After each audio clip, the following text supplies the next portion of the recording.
Sally စိုက်ပျိုးရေး Season 2 ကို Main Sponsor အနေနဲ့အဓိကပါဝင်ကူညီပေးတာကတော့မြမဩဘာငှက်ကြီးတောင်ပိုးသဆေးမှာဖြစ်ပါတယ်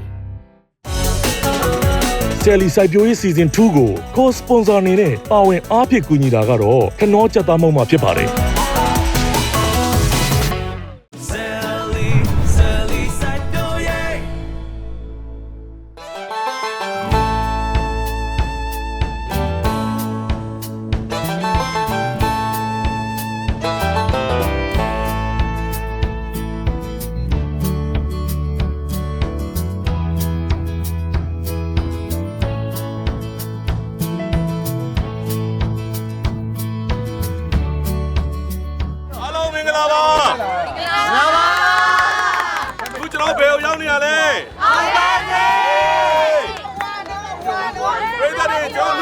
ချစ်လားဟုတ်ပါတယ်โอเคကဲကျွန်တော်ရဲ့အစီအစဉ်ကတော့အောင်မမျိုးမသေးပါလူပညာရှင်တွေကနေဦးစာရဲ့စာအိတ်ကိုစတင်ပြီးတော့ရှာမှာဖြစ်ပါတယ်ဘယ်ဆိုင်မှာလဲကြည့်အောင်မရှိဘူးလေစာအိတ်တွေရှိလားစာအိတ်တွေမရှိဘူးတော့မထားတော့စာအိတ်တွေဝယ်နေတာဟိုဘကတွဲပြီလားပေးတာလားဝေးဒီမှာဟီလာကြီးကလိုက်ပေးနေတယ်ပေါ့။ဒါကြီးတော့ဟီလာကြီးလာတယ်။မားနေပြီနည်းနည်း။မားနေပြီနော်။ရှိလားမ။ရှိလား။ရှိလား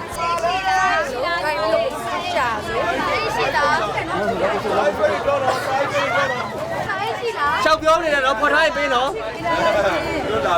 ။မာရောပေးတာလား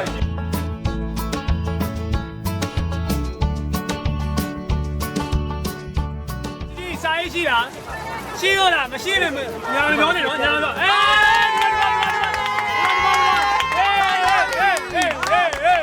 အားလုံးပဲတွေ့ပြီဒီလိုလား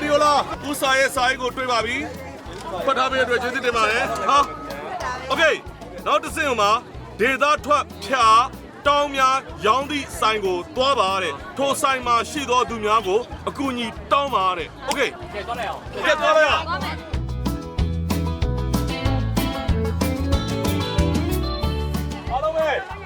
ဒေသတော့ဖြာနဲ့တောင်းနေတာဒီနားမှာရောင်းနေလို့ပြောတယ်လာသွားမယ်တော့ရဟိုရှိပါနေတယ်ဟိုရှိပါ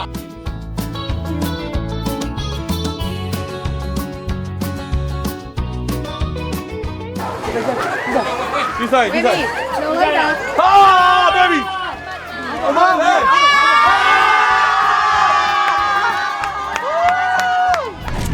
မေမြင့်မို့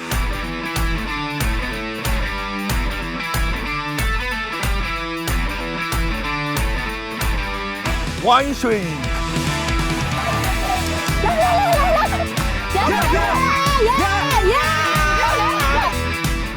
ကြော်ဖို့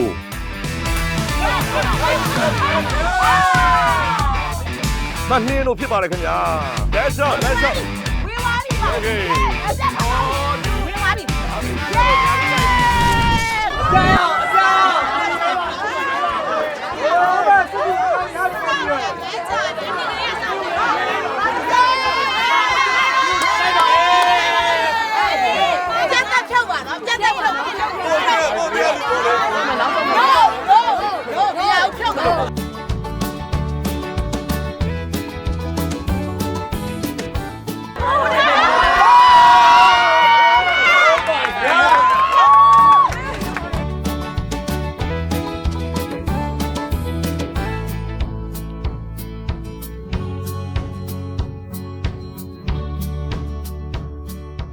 Over Championship Sally စိုက်ပျိုးရေး Season 2 ကိုပွင့်ထွေးပိုရှင်ပန်းပွင့်ပိုဖြိုင်စေတဲ့မြမ Over ငှက်ကြီးတောင်ပိုးသက်ဆေးမှာ Main Sponsor အနေနဲ့အဓိကကူညီပံ့ပိုးပေးထားပါတယ်ခင်ဗျာအောင်မမျိုးမစိတ်ရှေ့ရောက်ပြီးဥစာရဲ့စာကိုဘာတွေ game ဆိုရမယ်ဆိုတာကိုအားလုံးကိုကြေညာပါမယ်ကဲ game ကတော့ Sally ဈေးရောင်း game ဖြစ်ပါတယ် Okayအားလုံးပဲအခုဆိုရင်ကျွန်တော်တို့အောင်မန်းဈေးရုံရဲ့ရှစ်တက်မှာရောက်ရှိနေတာဖြစ်ပါတယ်စောရမယ့်ပုံစံကတော့တဲ့အောင်မန်းဈေးထဲမှာရှိတယ်တဲ့မနက်စာဆိုင်၄ဆိုင်မှာတစ်ခွက်လင်းတဲ့တစ်ဆိုင်ဖြင့်ဈေးရောင်းရမှာဖြစ်ပါတယ် တော့ကိုကောင်းနေစပြီးတော့ game စတင်နေဆိုတာနဲ့တဲ့အောင်မန်းစေးတဲ့ကိုဝင်ပြီးတော့တဲ့ဆိုင်၄ဆိုင်ကိုလိုက်ရှာမှာဖြစ်ပါတယ်တဲ့ထိုဆိုင်၄ဆိုင်မှာမိမိတို့ရောင်းချမဲ့ဆိုင်ကိုရွေးချယ်ကားတဲ့ဝင်ရောက်စတင်ရောင်းချရမှာဖြစ်ပါတယ်တဲ့ဆိုင်၄ဆိုင်စလုံးမှာတဲ့တူညီသည့်မန်နျူးများကိုသာရောင်းချရမှာဖြစ်ပါတယ်တဲ့ရွေးချယ်ထားသောဆိုင်တွင်ဆိုင်ရှင်မှာပြုလုပ်ပြင်ဆင်ပုံများကိုသာပြောပြနိုင်မှာဖြစ်ပြီးတော့တဲ့ပြိုင်ပွဲဝင်များကချက်ပြုတ်ချင်းစပွဲထိုးချင်းအော်ဒါကောက်ချင်းဝေကောက်ချင်းအစရှိသဖြင့်အားလုံးကိုကိုယ်တိုင်လုပ်ရမှာဖြစ်ပါတယ် မောင်လေးချက်ပြုတ်အမ ချက်ပြုတ်ပြင်ဆင်ချိန်မှာခနောစက်သားမုံကိုအသုံးပြုသွားမှာဖြစ်ပါတယ်ရှာဖွေချိန်နဲ့ရောင်းချိန်ဟာစုစုပေါင်း2 နာရီပေးရမှာဖြစ်ပါတယ်အချိန်ပြည့်တဲ့အချိန်မှာတဲ့ရောင်းချငွေအများဆုံးအဖွဲ့ဟာအနိုင်ရမှာဖြစ်ပါတယ် ကျောင်းသူတွေခရသည်တော်ခရသည်တော် စင်းရင်စီကနားထောင်ပေးပါတစ်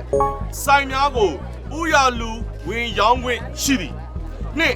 အချိန်2 နာရီတွင်ဆိုင်ရှင်အကူအညီမပါဝင်မဲကိုယ်တိုင်ပြုလုပ်ရမည်သုံးမိမိဆိုင်ကိုဧည့်သည်များလာရန်ဖိတ်ခေါ်ခွင့်ရှိသည်လေးဟင်းလျာဈေးနှုန်းများကိုဈေးတင်ရောင်းခွင့်မရှိပါအနိုင်ရှုံးကွဲပြားမှုမရှိရင်ဥစားနဲ့ကိုကောင်းတို့ဆုံးဖြတ်ချက်အတီးဖြစ်ပါတယ်အဲ့တော့ကိုကောင်းကနေ game စတင်နေဆိုတာနဲ့အောင်မန်းစေးတဲ့ဝင်ပြီးဆိုင်လေးဆိုင်ကိုလိုက်ရှာရမယ်အားလုံး ready လား ready စရအောင် Over Championship ဆယ်လီစိုက်ပျိုးရေး Season 2ကိုပါဝင်ကူညီအားဖြည့်ပေးတာကတော့လူကြီးမင်းတို့ရဲ့အိမ်လုပ်ငန်းအသီးသီးတို့အဓိကလိုအပ်ချက်ဖြစ်တဲ့လျှက်စစ်စွမ်းအင်ကိုအကောင်းဆုံးဖြည့်ဆည်းပေးမဲ့ Mitsu Brand Solar Panel Inverter နဲ့ Battery တွေကိုအကောင်းဆုံးတင်သွင်းရောင်းချဖြန့်ဖြူးပေးလျက်ရှိတဲ့နေစွမ်းအင်ကုမ္ပဏီမှဖြစ်ပါတယ် လျောက်ငယ် strategy လေးပြပါဒီနေ့ဘာကောင်းဖြစ်သွားပြီဟမ်ဒီနေ့ကတော့ကြောင်လေးပေါ့နော်ကျွန်တော်တို့တင်ပါလို့ဂိုစီလာတကောင်ပါလာတော့ကျွန်တော်ပြင်ရတော့မယ်ဒီနေ့အဲ့လိုတီတီလေးဟုတ်ဒီနေ့ပြန်လွားလေးတော့ဟမ်ပြန်လွားလေးဟုတ်လားပြန်လွားလေးဖတ်ပြ သူကတော့ကျွန်တော်ဟင်းချက်တာမမြင်လိုက်ရဘူးဒီတစ်ခါတော့ကျွန်တော် ဟုတ်တယ်ချက်ပေါ့ဒီတော့ခုပေါ့အမြည်တိုင်းရတော့ဒီမှာအဲ့ဆိုစပွဲတို့อ่ะစပွဲတို့လားစပွဲတို့ကဒီမှာနဲ့ ဟောဝဲမှာတော့သူ့ရဲ့ရုပ်ကလေးနဲ့ထိန်းပြီးတော့ ပို့ခိုင်းရမှာစပွဲဟောမလေးအားကိုမမလေးမမလေးကပြိတ်တဲ့အချစ်တော်ဖိုင်လို့အားလုံးပဲကိုညီမလေးနေရတကယ်တော့မချက်တော့မချက်တော့ဘူးဒါပေမဲ့ supporting အပြည့်ပေးပါအားရပေးပါမယ် strategy ကတော့ကျွန်တော်မှာတော့ strategy မရှိဘူးကျွန်တော်ကတော့ဟင်းပွဲထုတ်ပေးမယ်ကိုကျန်းနဲ့ကိုရှင်မွေးလာဘယ်လို strategy သုံးမလဲဆိုတော့ဒါအကိုပေါ်မှာမူတည်နော်စောင့်ကြည့်ရပါမယ် Over Championship ဆယ်လီစိုက်ပျိုးရေး Season 2ကို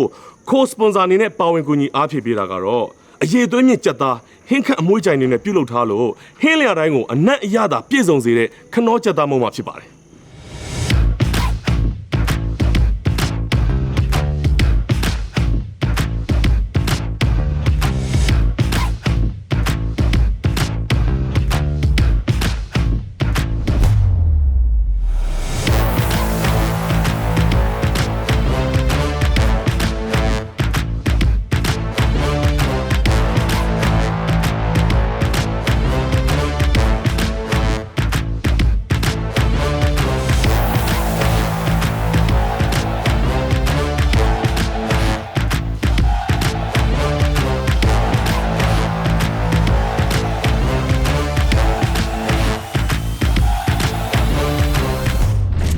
အားလုံး ready လား ready စရအောင်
先后追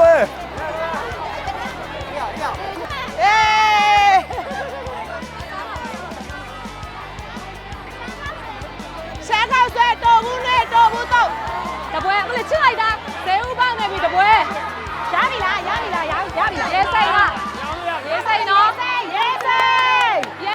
ဆွဲလေးအားပေးမလား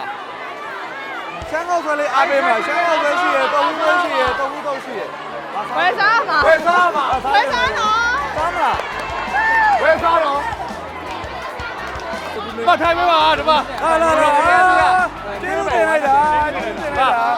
ဘာစားမလဲရှမ်းကောက်လေရှမ်းကောက်လေတပွဲဘိုင်ခရဲနေမှာစားလိုက်တော့လာထိုင်လို့ရတယ်ထိုင်လိုက်တော့ဟေးဒီမှာကိုကြီးဒီမှာလောက်ထားဟဲ့တလွဲရနော်စားမကောင်းဒီကဘာလဲဘာလဲမချက်သေးဘူးဆက်ဆဲလာဆိုင်ထက်ရရပြီโอเค Sally side door yeah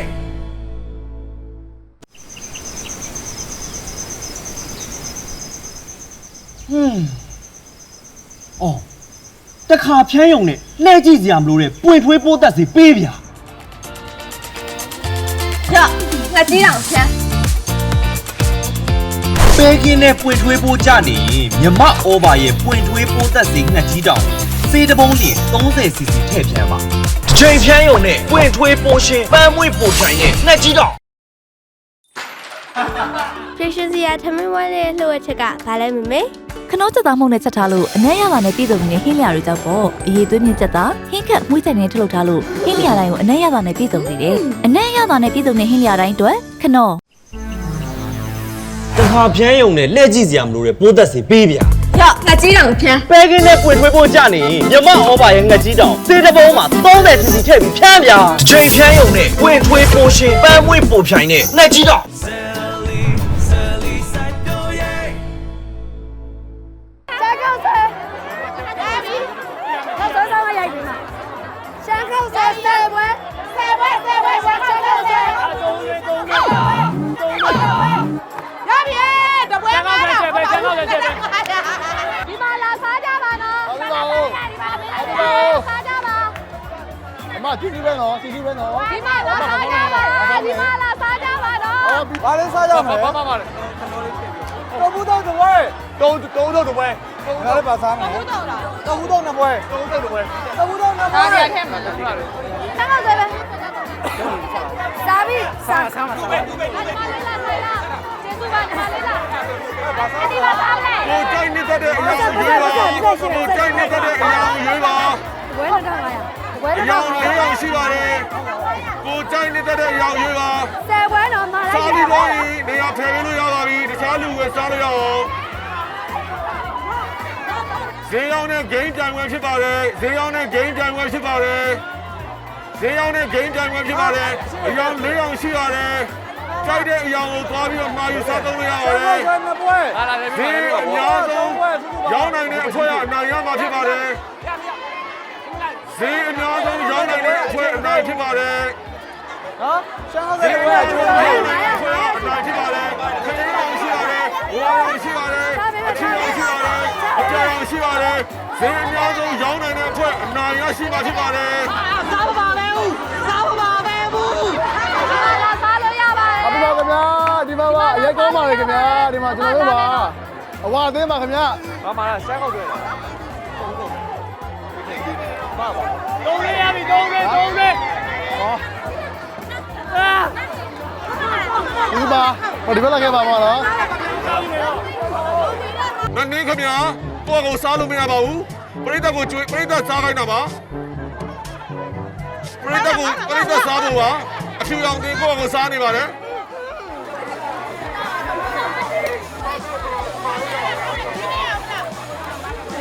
မန်နပွဲနော်အပြူသေးတာအရန်ကောင်းနေတော့လေကိုယ်တိုင်စားပြီးကိုယ်တိုင်မြည်တာဟိုဘက်သင်းကမကြက်တဲ့ချက်တွေကျွေးတာဟုတ်ပါဘူး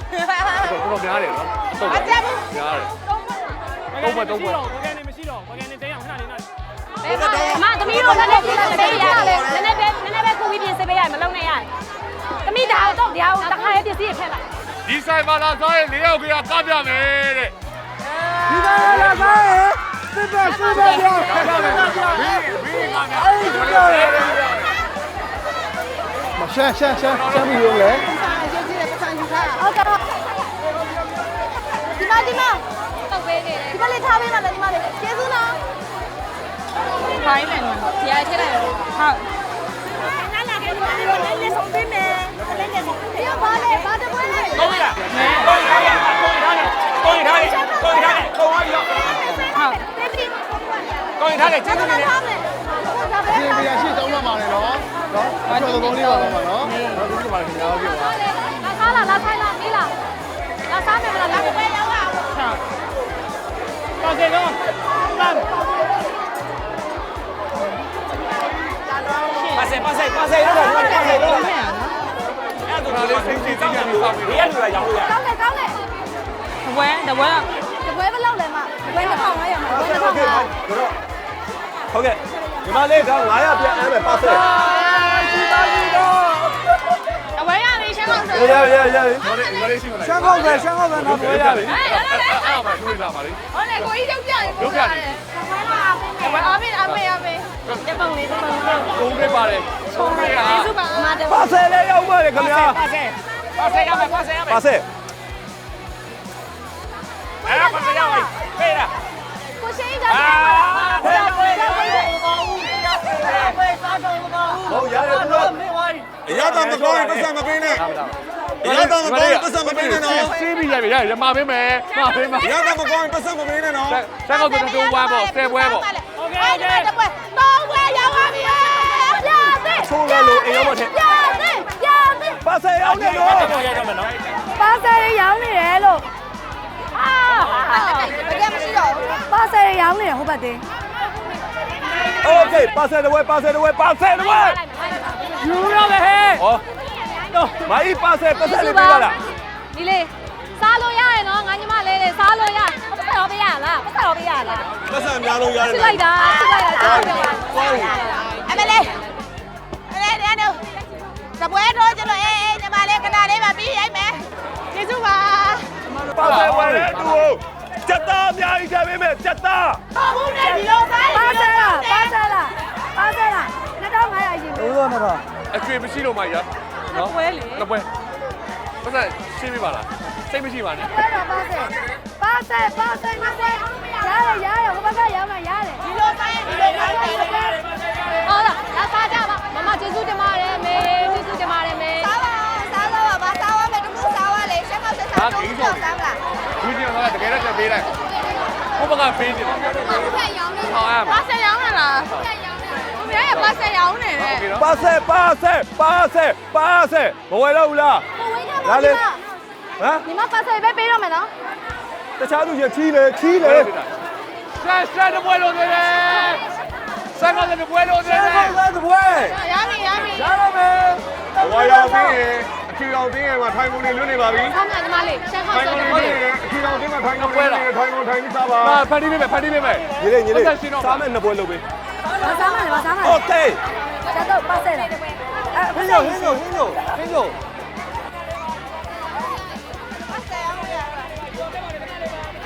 ရှင်ပြရရှိတောင်းပါပါလေဟိုတန်ခွေးလေးမလို့ပါနော်အဆုံးရှိပါနဲ့ခင်ဗျာနော်ဒီလိုပါလေခင်ဗျာဟုတ်ကဲ့ပါဒီလိုပါခင်ဗျာဒီလိုပါ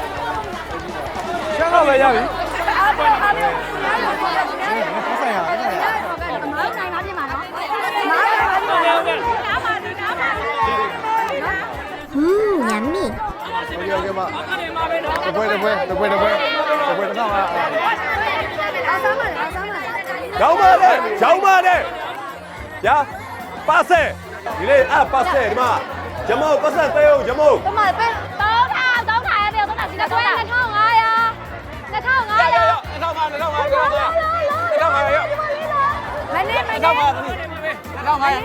မနေ့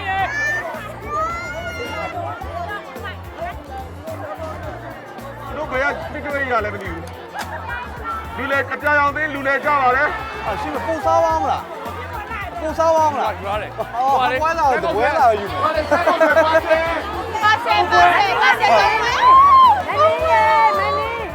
စားမကောင်းရင်ပတ်စံမပေးပါနဲ့စားမကောင်းရင်ပတ်စံမပေးပါနဲ့ ဘာနဲ့တော်ပုံနဲ့ဘယ်သူစားအောင်မလဲမသိဘူးရပြီအောက်မှာ ဘာလို့လဲရတယ်လေတော့ဟာဆိုတော့ ဒါစားလို့လားမိုက်ဒါလေးနည်းနည်းထည့်ပေးမိုက်ဒါ အဲ့မယ် 900 ကျေးဇူးပါအားလုံး ဆက်ကောက်တဲ့ထပ်တိုးဝမ်း တပွဲကျေးဇူးတင်ပါတယ်အချင်းညီမလေးရဲ့ဘာမှမလဲ ဟုတ်တယ်ရှမ်းဟုတ်တယ်အော်ရာများတယ် ရှိသွားပါဒီမှာနေပတ်သက်တာ ဟုတ်ဝါပြီဝါတော့ပါပါလို့ရတယ်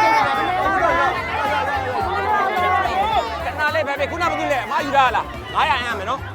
အမဟုတ်မမဟုတ်မ ခုနယူရ ပတ်စတဲ့ဘွဲပတ်စတဲ့ဘွဲပတ်စတဲ့ဘွဲပတ်စတဲ့နှစ်ဘွဲကြတယ် ရလိုက်ပြီ ကျွန်တော်တို့ကရှမ်းကောက်ဆိုတဲ့ကိုရောင်းပါဆိုတော့မြန်မြန်လေးအားပေးလိုက်တော့နော်အချိန်နဲ့ရောင်းလာဆိုတော့လေပရိသတ်ကိုဆွဲဆောင်ဝင်ရှိပါတယ် စားပါလားအေးကျွန်တော်ကျွတ်ကျွတ်ငါညီမလေးလေ900 ပတ်စတဲ့နှစ်ဘွဲလား အားပေးရော ဟိုင်းပတ်စတဲ့တစ်ဘွဲလား ဝယ်ပြီးလားစားပြီးလားတပွဲအဲ့ဆိုထိုင်ပါဆယ်လားပါဆယ်လားတကယ်လားသိကြလားဟုတ်နော်ဘယ်မှမသွားနဲ့ပါဆယ်ငါဖို့ပဲဗျာကစတမာ ဟိုရီမလို့ရပါတယ်ဟိုရီစားပြီလည်းလည်းပတ်စတဲ့ပတ်စတဲ့ပတ်စတဲ့ပတ်စတဲ့ စားလိုက်အဲ့တော့ကျွန်တော်ပုံမရမှာဘယ်ပေးလိုက်မယ် လာပြီဆရာရဲ့ တော့မတူဆိုင်မတူနေနေလို့ အပေါင်းစားနေ ဟိုရောဒီမှာထိုင်နေလို့တူတော့ပတ်စတဲ့မှာဟုတ်တူတော့ပတ်စတဲ့မှာနော် ဒီပါဆယ်ကဘောက်ကြတပွဲဆောက်အောင်မယ်ဒီမှာပါဆယ်ဘယ်သူလဲဘောက်ကြတပွဲဆောက် ပါလေစီမီလေးရိုက်တော့ပြီးတယ်တက်ဝါလာ နော်တပွဲကျန်နေရမှာလေ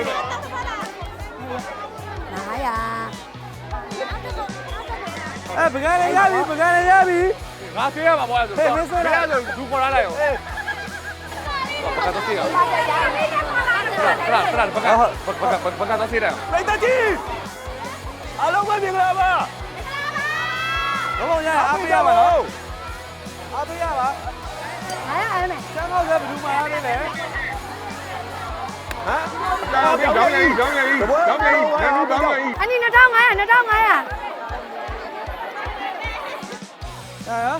ပတ်စံပြဲအဲ့မယ်ခွန်းထောင်း တပွဲဟုတ်တယ်ဟေးညီမလေးကျေးဇူးပါပါဆယ်လားမီးလေး ကျေအောင်တင်တော့ရမုံရင်းနဲ့ဝင်းခံဖို့ကတော့စားတော့များကိုချက်ပြုတ်ပြင်ဆင်ဖို့အတွက်တာဝန်ယူတော့ပါတယ်ရှင်မွေလာတော့တပွဲတော့ပါတယ်ခင်ဗျာ မမ တုံးလေးမှဒါတုံးလေး အေးချက်တော့တပွဲပါဆယ်ရပြီလား သူ့အောင်ပတ်စံမရောပတ်စံ ဆယ်သူပါဆယ်သမီးတုံးလိုက်တော့ဒီတဘုံလား အနီတပွဲပဲဒီ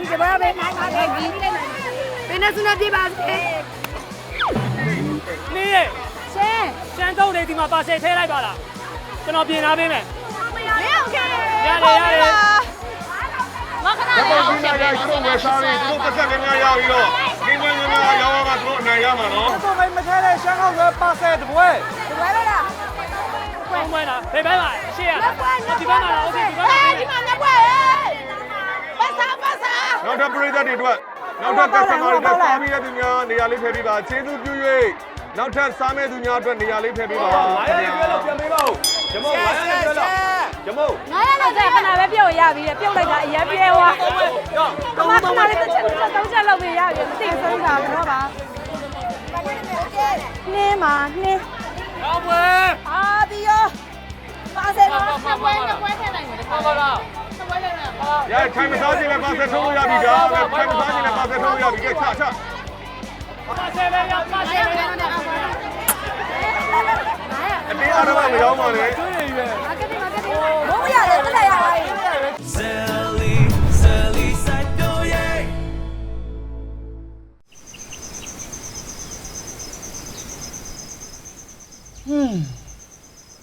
အော်တခါဖြန်းယုံနဲ့လှဲကြည့်စရာမလိုတဲ့ပွင့်ထွေးပိုးသက်စီပေးဗျာ ရငါကြီးအောင်ဆန်း ပဲကင်းနဲ့ပွင့်ထွေးပိုးကြနေရင်မြမဩဘာရဲ့ပွင့်ထွေးပိုးသက်စီငှက်ကြီးတောင်စေးတပုံးလျင် 30cc ထည့်ဖြန်းပါတစ်ချိန်ဖြန်းယုံနဲ့ပွင့်ထွေးပိုးရှင်ပန်းမွေးပိုးဖြန်းရဲ့ငှက်ကြီးတောင်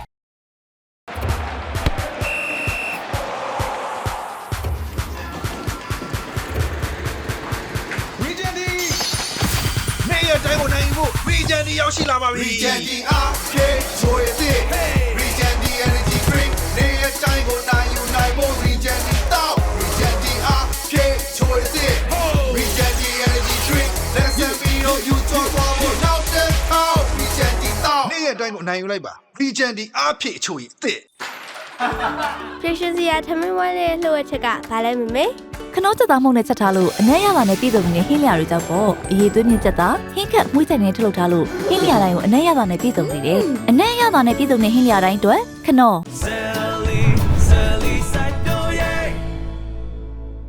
ပါဆယ်ဆိုရင်ကျွန်တော်များကြီးတင်ပါပါချက်သားလေးအများကြီးထည့်ပေးမယ်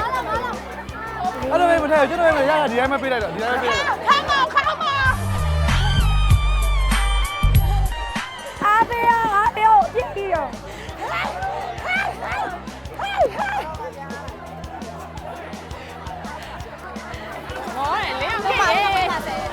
တုံးလေးလေးပေးပါလားအရန်ချစ်တာပဲကိုရောအားပေးရအမားခံအားပေးပါဦးခင်ဗျာအဝါသေးလေးကိုခင်ဗျာအားပေးပါဦးခင်ဗျာကျမချမ်းသာပါစေသေးတယ်သိပါအားရောအားရောအေးလက်ချက်မရမှာမီလေးရောလက်ပုံရိုက်မယ်မီလေးလို့မမဝယ်မလားဝယ်ဦးမလားမမတပွဲဘာဝယ်ရှမ်းထောက်လားဟေးအဲ့ဘက်ကရတာမကြိုက်ဒီဘက်ကရတာဝယ်လို့ရတယ်လို့ကြီးပြီးတော့လာရင်မပါဘူးလေပါလားအဲ့ဒီစကောက်ထောင်းငါပဲမေး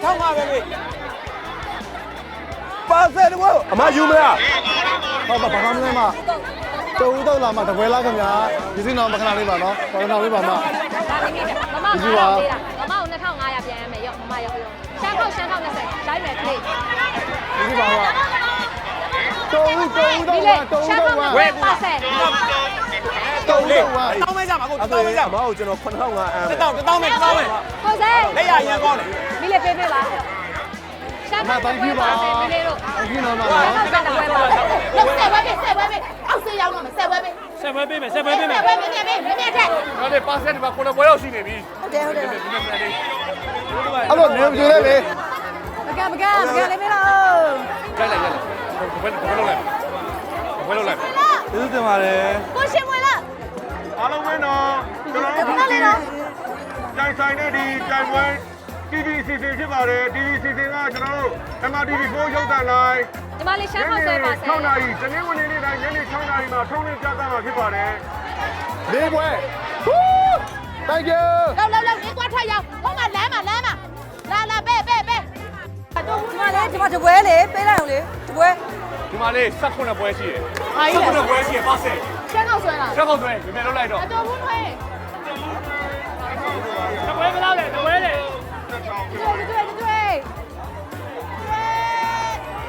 တော့ဘူးနဲ့ဘယ်သူမှာရသေးလဲမိမိတော့ဘူးပဲယူလိုက်နော်မိမိတော့ရှမ်းခေါက်ကကြာနေဘယ်ရလဲလာမိလားငါညီမလေးကဲလာရှမ်းခေါက်ကပါဆယ်တပွဲလို့သေးတယ်ရှမ်းခေါက်လည်းလုံးနေတော့ဘူးနဲ့ဟုတ်ရှမ်းခေါက်ဆိုဟိုအချိုရထည့်ကြမလို့နော်လို့လားမိမိ2500ပါခလေးကျေးဇူးပါမမရဲ့ကျေးဇူးတင်ပါတယ်အချီအောင်ဒီမှာကလေးစနေပြီ0 2အောင်လို့အင်ချုပ်ပြပါ0 2အောင်လို့အင်ချုပ်ပြလိုက်ပါကားပြရမှာလား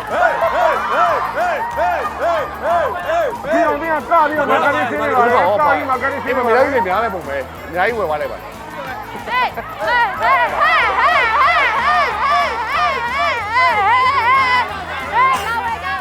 းသူအေးရှုပ်ပြီးတော့လဲရက်မလိုက်တော့လာဝဲကြောက်ဒီဘက်မှာရှမ်းခေါက်ကပဲတောင်းတယ်ဘာဆက်တော့ဝင်ကြည့်သူကရောင်းမကောင်းလို့သူကရောင်းကောင်းသွားယူလိုက်အောင်နော်ပြန်လာရင်ပြန်ကားပြန်သူကရောင်းမကောင်းလို့နောက်တစ်စီးရောင်းမှာမဟုတ်ဘူးလက်ရအရင်ကောင်းတယ်မိနစ်20ရဲလိုပါတော့လေဒါမျိုးအမတ်တရမျိုးဘယ်တော့ခါကကျွန်တော်မြင်ရမခဲရင်ပါပြီဒါပထမဆုံးနောက်ဆုံးပါပဲမကုန်လေလားဟိုမှာဘာမှမရှိဘူးအကျန်းခဲရင်ပါလေဒါမျိုးမြင်ခွင့်ဟာပြိတ္တတွေအမတ်တရအနေနဲ့ဝယ်စားလိုက်ပါမိနစ်20ရဲလိုပါလေဒါလေအပြာလို့မပြောအောင်ဘလူးလို့ပြောရဘလူးလို့အများဆုံးရောင်းနေတဲ့အသင်းအနိုင်ရရှိမှာဖြစ်ပါတယ်အများဆုံးရောင်းနေတဲ့အဖွဲအနိုင်ရရှိမှာဖြစ်ပါတယ်တမလေးအားပေးအောင်လေသူများကတမီးတို့တင်အားပေးရမှာလေရောဒါယူထားရောတ 15မိနစ်ပဲလိုတော့ပါတယ်နှစ်ပွဲယူလိုက်လေနှစ်ပွဲသာပဲကျွန်တော်3ပွဲပေးမယ်နော်ဟုတ်ကဲ့15မိနစ်ပဲလိုပါတော့တယ်အမြန်ဆုံးရောင်းကောင်းမှုအတွက်ဒီစနစ်ဒီဟာဘောင်းဆောင်အကုန်ထုတ်သုံးပါကြိုက်ပေးမယ်ဟုတ်ကဲ့ပါရှင်ဒီမလားဒီမလားဒီမဟုတ်လားပါဝယ်ဆေးပဲရှင်းမလားမနေ့က2500လူတယ်လေအတင်းသားချင်းချင်းတကြတိုက်နေကြပါပြီသတိထားပါဟိုဝဲတယ်မို့ချိန်ချင်းကန်ကြီးကြလေကိုကြီးသတိထားပါပတ်သက်ကိုင်ရတဲ့သူသတိထားပါဟုတ်တယ်မို့လူတယ်ရှင်းမလားချက်ပြန်ယူနေတာဒါပဲလူတယ်လို့ဟုတ်ပါအတင်းလာလိုက်တာရဲ့ဝါအောင်သိအော်လာတယ်ခင်ဗျဝါသိလူရလေဟာတယောက်လေးလူရဟုတ်ပါမာစားမဲ့သူရှိတယ်ဝါရောက်သိမာစားမဲ့သူရှိတယ်တွေ့လားတပွဲအချိန်စေးတော့မယ်နော်အားလုံးပဲမြင်မြင်ရောင်းပါမြင်မြင်ရောင်းပါအများဆုံးရောင်းနိုင်တဲ့အချိန်ရှိပါဖြစ်ပါတယ်ခင်ဗျာအများဆုံးရောင်းနိုင်တဲ့အချိန်နိုင်ရှိပါဖြစ်ပါတယ်တော်ပြီရှမ်းခေါက်ဆွဲရဆွဲတော့အများဆုံးရောင်းပါချိန်7မိနစ်တူမှာအများဆုံးရောင်းပါခင်ဗျာမမျိုးရခေါ်လာမလားမျိုးရခေါ်လာမလားဟေးဘယ်လိုလဲတော့စီးတာမရဘူးနော်မရဘူးမျိုးရခေါ်လာမျိုးရခေါ်လာဟိုမှာမျိုးတော့လိုက်နောက်ချက်နေတာကဲဒီမှာလူတွေချင်းတွေရောင်းနေတယ်နော်ဝယ်စားတဲ့သူတွေအားနေသွားတယ်ဝယ်စားတဲ့သူတွေအားနေသွားတယ်ဝယ်စားတဲ့သူတွေအားနေသွားတယ်ခင်ဗျာတုံးချဲနိုင်တယ်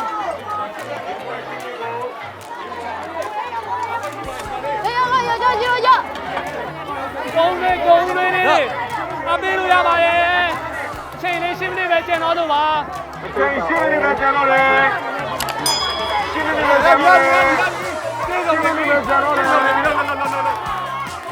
ဒါပြီးတထုံပဲကျန်2 နာရီဘလို့ကောင်သွားလဲအချိန်2 နာရီဘလို့ကောင်သွားလဲဘလို့ကောင်သွားလဲမသိလိုက်ဘူး5မိနစ်ပဲကျန်တော့လေတော့ပါဦးထုတ်ပဲကျန်တော့လို့ပါဓာတ်ပုံကြပြီးတိုင်မပြီးအားရပါရရိုက်လို့ရပါတယ်တိုင်မပြီးအားရပါရဓာတ်ပုံရိုက်ပေးပါမယ်ဟုတ်ကြပါဦးခင်ကြပါဦးဒီကနေ့ဝယ်မလားရေဓာတ်ပုံပြီးရင်ရမယ်ဝယ်မလားရေဒီဝယ်မရမယ်ဒီဟုတ်ကဲ့ဒီရောပါအားပေးလို့ပြောနေသူအောင်တော့ဒီနေအောင်နဲ့ဇဝဲတို့ကဓာတ်ပုံရိုက်နေရှုံးပြီပေါ့ရောင်းပေးပါကောင်းတယ်သူယူမလားအောင်ပြပါဦးခင်ဗျာအဲ့လိုမကြော်နဲ့အဖြူသေးအပြာသေးဝါသေးဆင်းအောင်သေးတိုင်နေတာဖြစ်ပါလေဒီအောင်ကြံပွဲပါနှစ်ပွဲပဲဟိုဘက်မှာဓာတ်ပုံ2သိန်းရိုက်မယ်ဘာလဲအားပေးပါဦးရှမ်းအောင်ခွဲကျန်နေတယ်ရှမ်းအောင်ခွဲကျန်နေတယ်ဟေးဘူဘာဒီသေးရပါလေလုံးတော့ပဲတော့ဝယ်ရပါလားလို့ဒီကနုကရချင်းလေးကိုဝယ်ရလေးစားလို့မြန်ကျွန်တော်ပတ်စံနဲ့ဖြတ်မှာမလို့ဝယ်ကြပါလား discount ဝယ်ကြပါလားလို့2500 2500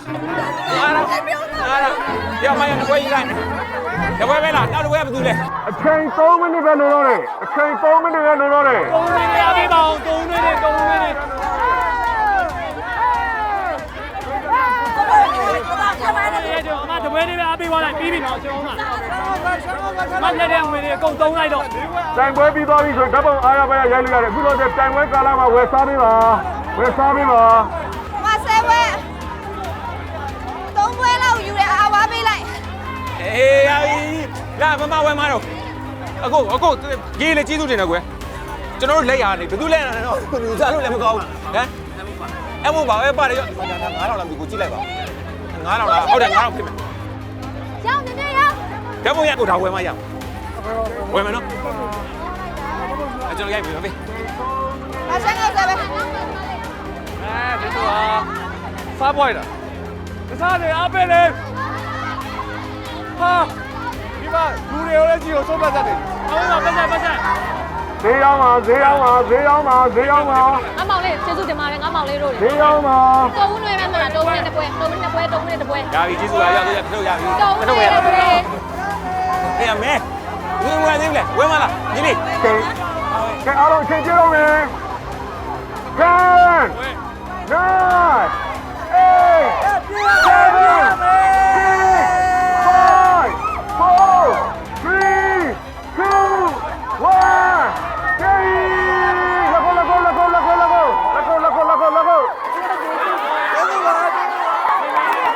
ပတ်စံနေသိပတ်စံနေသိဂိမ်းမစတာတွေပတ်စံသိအောင်အားလုံးပတ်စံချင်းနေလက်ထဲမြောက်တော့ပါပတ်စံချင်းနေမြောက်တော့ပါပတ်စံချင်းနေကလုံးပါဟုတ်အားလုံးကျေးဇူးတင်ပါတယ်အားလုံးကျေးဇူးတင်ပါတယ်ကျေးဇူးများကြပါဇယ်လီစိုက်ပျိုးရေးတခါဖြန်းယုံနဲ့လှည့်ကြည့်စရာမလိုတဲ့ပိုးသက်စီပေးဗျာရော့ငါကြီးတောင်ဖြန်းပဲကင်းနဲ့ပွင့်ထွေးဖို့ကြနေမြမဩဘာရဲ့ငက်ကြီးတောင်စေတပုံးမှာ30 cc ထည့်ပြီးဖြန်းဗျာတစ်ချိန်ဖြန်းယုံနဲ့ပွင့်ထွေးပိုရှင်ပန်းမွေးပိုဖြိုင်နဲ့ငက်ကြီးတောင်ငငယ်တုန်းကလို့ပိုင်ဆိုင်နာတွေပျက်စီးဆုံးရှုံးသွားလို့စိတ်တော့ကဖြစ်ရင်နှစ်သိမ့်အားပေးတတ်သူတွေရှိခဲ့လို့ပျော်ရွှင်ရတယ်လို့အခုလေဘဝဆိုတဲ့ကစားပွဲထဲမှာမရည်ရွယ်ပေမဲ့လည်းပျက်စီးဆုံးရှုံးရတာတွေရှိလို့ FN9 ရဲ့နှွေးထွေးတဲ့ဝန်ဆောင်မှုတွေကြောင့်ငယ်စဉ်ကလို့တခါထပ်ပျော်ရပါဦးမယ်တောကကင်ဝေးစိတ်အေးစေနိုင် FN9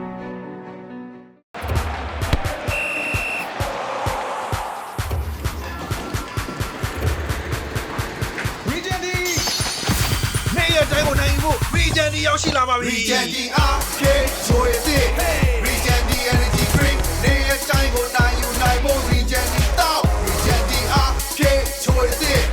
Region D Energy Drink Let's be you talk about now the how Region D တောက်နေရတိုင်းကိုနိုင်ယူလိုက်ပါ Region D အားဖြည့်ချိုးရည် Sallyစိုက်ပျိုးရေးညာနေတယ်လို့ပဲမများဘူးအရှင်ပိုင်းမှာပတ်စံနေမကောက်ပဲနဲ့ကျွေးလိုက်တာလက်ကားဟုတ်လားမသိဘူးလေပတ်စံကောက်ရမယ်မသိဘူးစိတ်သဘောထားရမ်းကောင်းတယ်ပတ်စံရောမရလားပတ်စံရောမရလားပတ်စံအများဆုံးရတဲ့နိုင်မှာကြားပြီသွားပြီဘယ်လောက်ရလဲကိုပတ်စံကိုယူရလားယူရအကုန်လုံးရှက်ယူရအကုန်လုံးပေးတယ်ခရမ်းအောင်အသင်းနိုင်မယ်လို့ထင်လက်ခုပ်တန်းလေးကြားကြည့်ပါနဲ့အဝါရောင်တင်းနိုင်မယ်လို့ထင်လက်ခုပ်တန်းလေးကြားကြည့်ပါနဲ့ချီအောင်တင်းနိုင်မယ်လို့ထင်အပြာရောင်တင်းနိုင်မယ်လို့ထင်โอเคခဏနေကြရင်အားလုံးကိုချင်းကြပါမယ်ဘယ်သူဒီနေ့နိုင်မလဲဆိုတော့ပရိသတ်တွေအားလုံးကဒီနေ့ကြီးရဲ့ PBC တွေကနေအားပေးနေတဲ့ပရိသတ်တွေအားလုံးပဲခင်ဗျာအခုဆိုရင်တော့ကျွန်တော်တို့ဒီနေ့ဈေးရောင်းတဲ့ပြိုင်ပွဲအဆုံးဖြတ်အမှတ်ကိုကျွန်တော်ရဲ့ဘယ်လောက်ထိရောင်းရလဲဆိုတော့နော်ငွေပမာဏနဲ့ဆုံးဖြတ်မှာဖြစ်ပါတယ်ပထမဦးစွာခရင်အောင်တင်းဘယ်လောက်ရောင်းရလဲဆိုတာပြောပြပေးပါ3,900နဲ့2500ဟမ်3,900 2500 3,900 2500ဂိမ်းမာစတာတီးပြပါဟုတ်တယ်နော်3,900 2500ရောင်းတဲ့ခရင်အောင်တင်းတို့လက်ခုပ်တန်းလေးတစ်ချိန်ဒီတစ်ခါအပြာရောင်အသင်းဈေးဘယ်လောက်ရောင်းရလဲပြောပြပါအပြာရောင်လားအပြာရောင်လားအပြာရောင်အသင်းဈေးဘယ်လောက်ရောင်းရလဲပြောပြပါ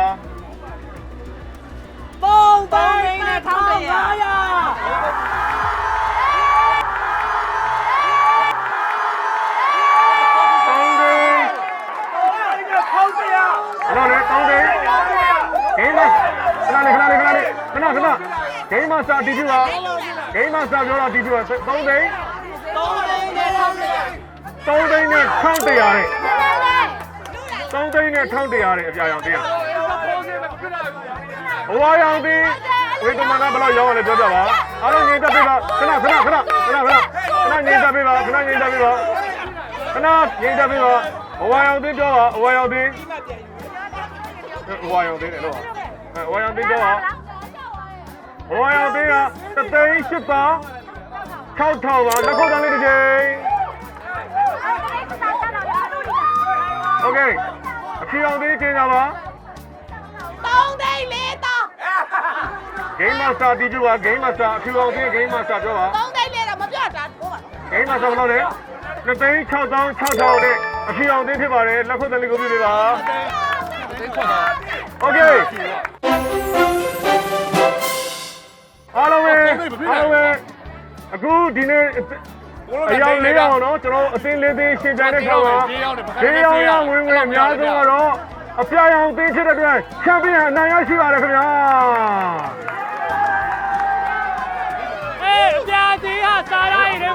စင်တောက်တာနော်အဲ့ဒါဝမ်းပိတ်စင်တောက်တာကြ ဒီလောက်ပြိတ္တတွေများတာကိုပြိတ္တတွေရဲ့ရှေ့မှာဖြစ်တယ်ဆိုတော့ခင်ဗျာလှလှပပလေးပဲဖြစ်မလားတကယ်ပဲခက်ခဲနဲ့ပြင်ပန်းမလားဆိုတော့ကျွန်တော်တို့ဒီစာအိတ်လေးကိုဖတ်ပြီးတော့ဖွင့်ဖောက်ကြေညာမှာဖြစ်ပါတယ်ရှုံးတဲ့အသင်းတွေကပြစ်ဒဏ်ကိုခံရမှာဖြစ်ပါတယ်ဗျာ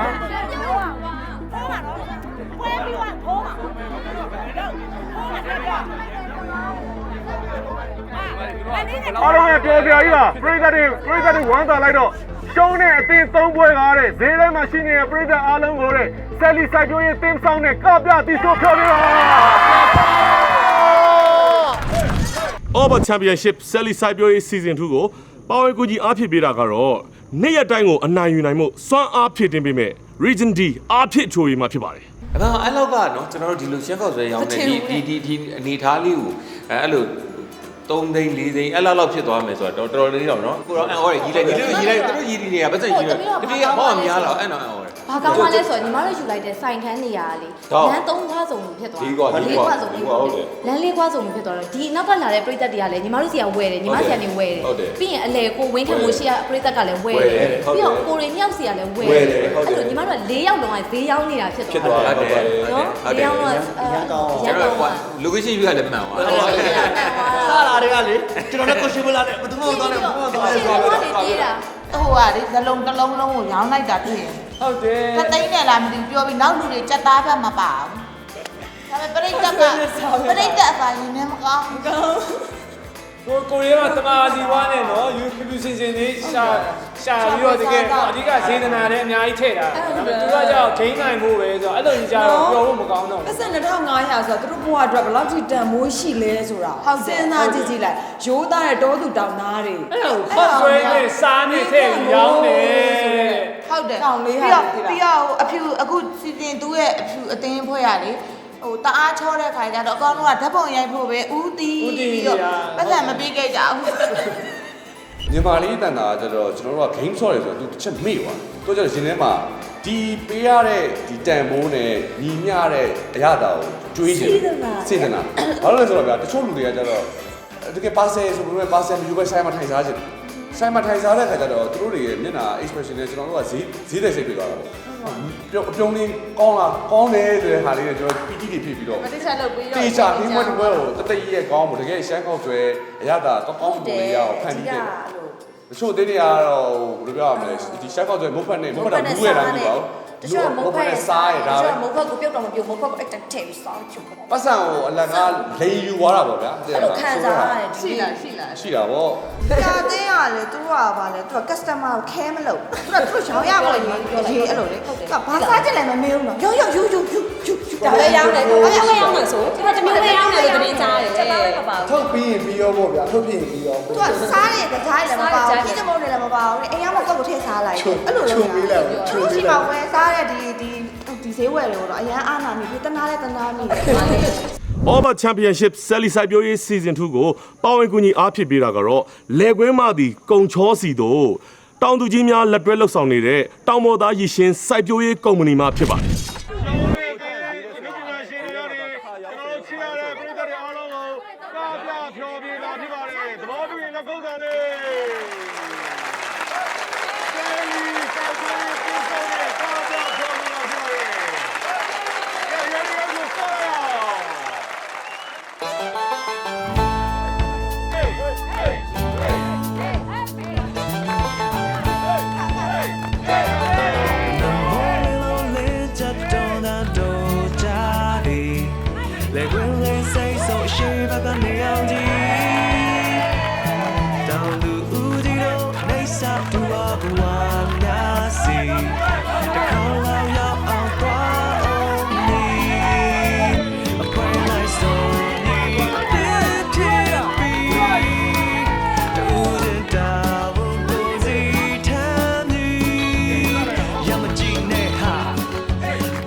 ကဲအားလုံးပဲကျွန်တော်ဒီနေ့ပွဲလာပြည်သက်များအားလုံးကျေးဇူးများတင်ပါတယ်ခင်ဗျာဆယ်လီဆိုင်ရွေးစီစဉ်ကတော့ကျွန်တော်အပတ်စဉ်တနင်္ဂနွေနေ့တိုင်း MRTV ကိုရုပ်သံလိုက်ညနေ6 နာရီမှာထုတ်လွှင့်ပြသမှာဖြစ်ပါတယ်ပြန်လည်ဆုံတွေ့ကြပါမယ်ဘိုင်ဘိုင်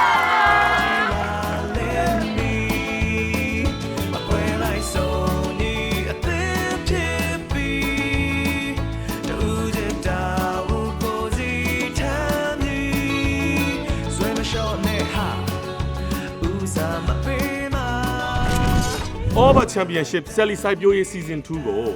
ပွင့်ထွေးပိုရှင်ပန်းပွင့်ပိုဖြိုင်စေတဲ့မြန်မာ Over ငှက်ကြီးတောင်ပိုးသက်ဆေးမှာ Main Sponsor အနေနဲ့အဓိကကူညီပံ့ပိုးပေးထားပါတယ်ခင်ဗျာ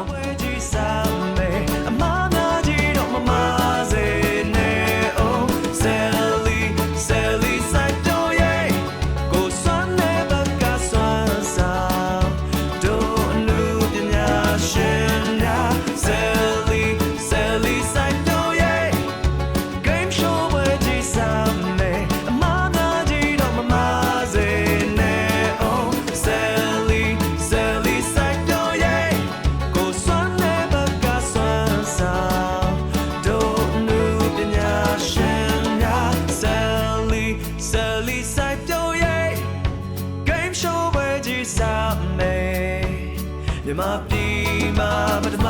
ဆုံးကွယ်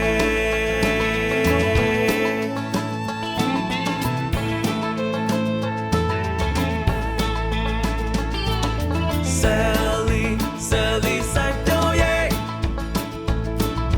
ဆယ်လီစိုက်ပျိုးရေး